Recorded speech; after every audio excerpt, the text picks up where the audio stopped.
Jadi apalagi selain Wadas kita mau bahas?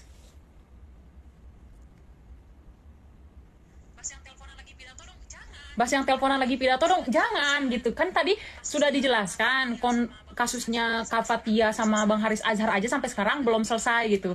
Janganlah, kita kan tidak punya kekuatan apapun. Kalian ini jangan mancing-mancing itu.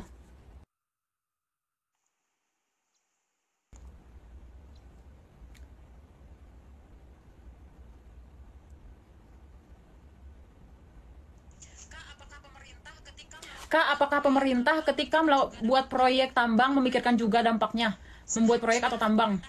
Seharusnya pemerintah yang baik itu ketika membuat satu kebijakan included tentang pertambangan atau sebuah proyek gitu, mereka seharusnya mempertimbangkan dampaknya kepada masyarakat sekitar, khususnya dampak 10 tahun ke depan gitu, yang bukan cuma dampak 1 tahun, 2 tahun, 3 tahun gitu. Seharusnya dipikirkan dampak 5 tahun ke depannya seperti apa, 4 tahun ke depannya, 10 tahun ke depannya seperti apa gitu.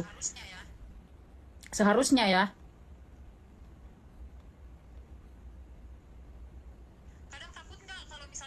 Kadang takut nggak kalau misal speak up?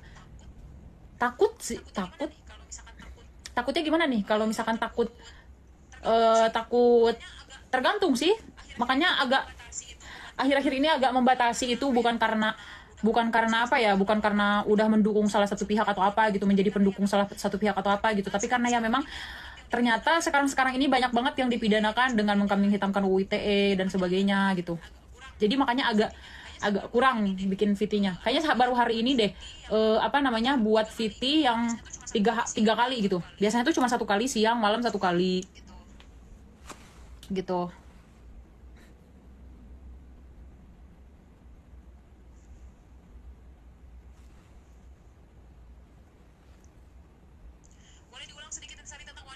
Boleh diulang sedikit Sari tentang Wadas Kak, baru lihat VT kakak yang terakhir. Intinya begini, kebijakan apapun yang mau dilakukan, tindakan represif kepada siapapun dengan alasan apapun tidak bisa dibenarkan.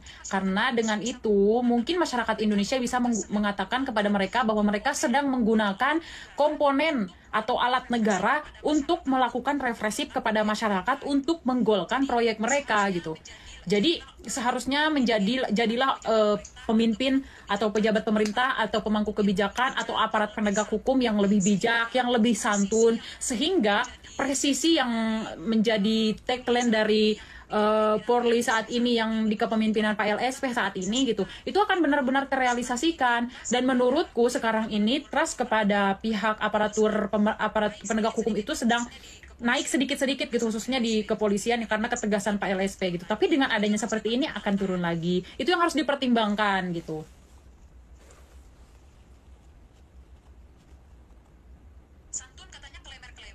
Santun katanya klemer-klemer. Tegas katanya anarkis. Tegas itu bukan hey, sepertinya tegas yang menurut Anda itu seperti apa? Yang main hantam-hantam begitu itu tegas. Orang yang memiliki karismatik kepemimpinan yang luar biasa, dia tidak perlu menunjukkan ototnya yang besar, bisa baku hantam atau tidak perlu gitu. Dengan cara-caranya yang santun, yang bijak aja, yang bukan ya tegas, yang santun itu bukan berarti ya loyo yang seperti teman-teman sampaikan gitu. Jadi definisi tegas itu menurut teman-teman baku hantam gitu, yang nggak pro dengan kebijakan mereka dihantam, dipenjarakan gitu, direpresifkan. Tidak seperti itu dong konsepnya ya, pribadi. Emosi saya.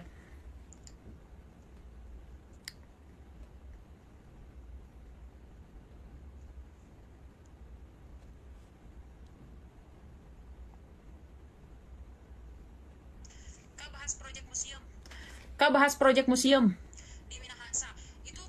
di Minahasa. Itu kemarin pernah ditanyakan juga, tapi aku belum membaca kronologinya secara lengkap. Nanti kalau salah-salah lagi nanti di ini. Kemarin terkait Wadas aja itu diminta banyak banget di live kemarin. Kalau teman-teman lihat live aku yang kemarin ya, pasti tahu itu banyak banget pertanyaan itu, dan baru aku jawab di VT. Kenapa? Karena yang pertama aku belum baca secara lengkap kronologinya dan sebagainya. Yang kedua, kalau misalkan di VT itu kan nggak setelah, kalau live kan live udah selesai, mungkin ada salah satu atau 2 orang yang record live-nya gitu, tapi kan nggak semuanya. Tapi kalau misalkan di VT itu bisa disimpan dan orang bisa membaca 1 tahun 2 tahun ke depan juga masih bisa disaksikan gitu videonya. Wih, haturun abai. Kenapa ya Kak udah capek-capek menolak tambang tapi tetap tidak dipedulikan? Berarti kita harus membuat satu gerakan yang itu bisa didengarkan gitu. Sebenarnya sekarang ini memang kayak sekarang gini. Sekarang kan rame nih di media sosial, baru kan ada tuh statement minta maaf dan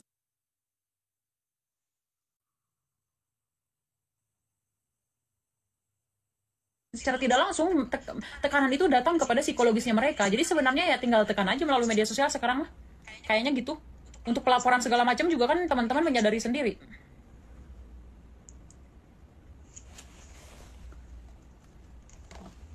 Ini panjang. Ini kayaknya udah lama gak sih aku live? Dari jam berapa sih?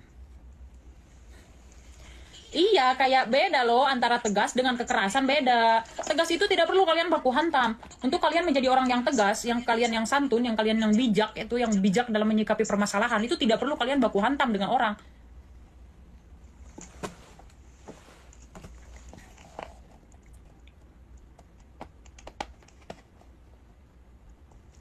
Lebih ampuh lewat medsos. Fakta di lapangannya yang memang saat ini medsos itu memberikan dampak besar gitu terhadap protes-protes, terhadap kritik-kritik yang disampaikan. Karena ternyata untuk turun ke jalan, apalagi di tengah pandemi COVID-19 ini ternyata agak kurang efektif. Saya tidak mengatakan tidak efektif, tapi agak kurang efektif gitu. Jadi menurutku media sosial ini harus dimanfaatkan, apalagi seiring perkembangannya teknologi yang semakin canggih. Aplikasi yang kayak TikTok ini harus digunakan untuk kita menyampaikan aspirasi kita yang sebelumnya mungkin kita tidak bisa menyampaikan begitu.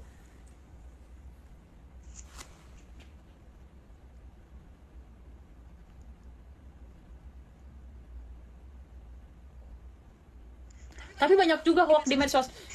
Hoax itu memang sulit dideteksi.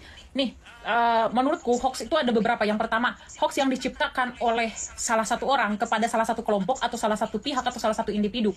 Itu mungkin bisa diverifikasi hoax atau tidaknya dengan klarifikasi kepada orang tersebut. Ini bohong nih, ini faktanya saya punya. Nah, itu bisa diklarifikasi. Tapi yang paling sulit adalah hoax yang diciptakan untuk tentang pemerintahan misalnya atau tentang satu kelompok yang memang itu kelompok itu sendiri yang membuat hoaxnya gitu. Jadi kita tidak bisa mencari data itu karena mereka yang menciptakannya, atau enggak hoax yang diciptakan tentang diri sendiri. Kayak misalkan waktu kita berkaca kepada kasusnya Kak Ratna Sarumpait dahulu ya, itu kan dia sendiri yang menciptakan hoaxnya itu sendiri gitu. Makanya agak sulit dideteksi bahwa itu hoax atau enggak sampai ketahuan itu hoax atau enggaknya itu sampai beliau konferensi pers kalau dia sudah berbohong. Begitu, itu yang paling sulit dideteksi. Makanya untuk bermedia sosial itu kita harus benar-benar pintar dalam memilah dan memilih ini datanya benar atau enggak, caranya dibandingkan dengan media-media lain, begitu. Tapi kan ada warga juga yang setuju dan tidak setuju itu sudah biasa. Aku tidak menyalahkan orang yang setuju. Silakan orang yang setuju terhadap pembangunan, terhadap polemik Wadas ini sekarang. Orang yang setuju, orang yang tidak setuju, mereka memiliki dasar gitu, karena mereka orang Wadas, mereka yang akan mengalami dampak dari bendungan itu gitu. Jadi kalau yang kita kritisi adalah bagaimana cara-cara yang dilakukan oleh pihak kepolisian, statement-statement yang dikeluarkan, kemudian 1000 polisi yang dikerahkan. Ya buat apa gitu? Emang di Wadas itu ada orang yang kayak OPM gitu yang punya senjata dor gitu, yang sehingga itu harus sangat urgent untuk benar-benar dijaga dengan ketat gitu. Kan enggak gitu. Urgensi mengirimkan 1000 pasukan polisi ke sana itu untuk apa gitu?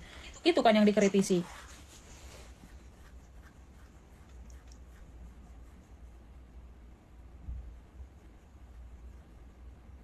Banyak yang nggak setuju karena dampaknya nih. Di atas komenan ini ada yang bilang yang setuju 356, yang ngajak setuju 25.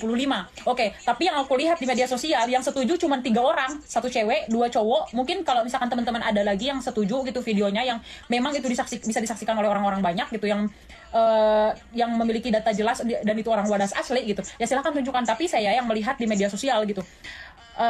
Yang pertama ya, saya melihat di media sosial lebih banyak yang kontraknya daripada yang pro-nya, karena yang pro-nya itu saya cuma melihat 3, 2 laki-laki 1 perempuan.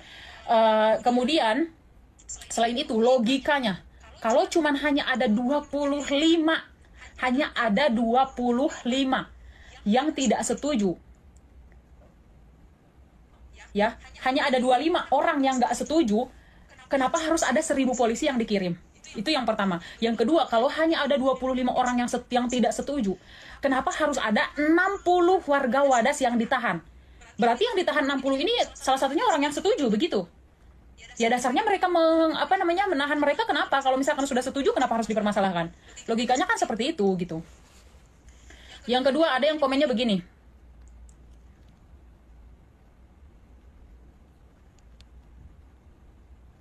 Lalu urgensi bendungan itu apa sampai harus memaksakan kehendak, dan akhirnya itu saya tidak tahu, mungkin silakan tanyakan kepada pemerintah karena itu bukan tugas saya untuk menjawab.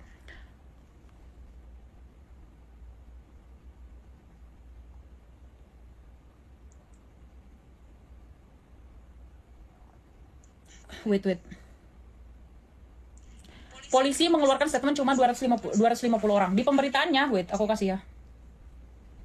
Bahkan di statement di sabar.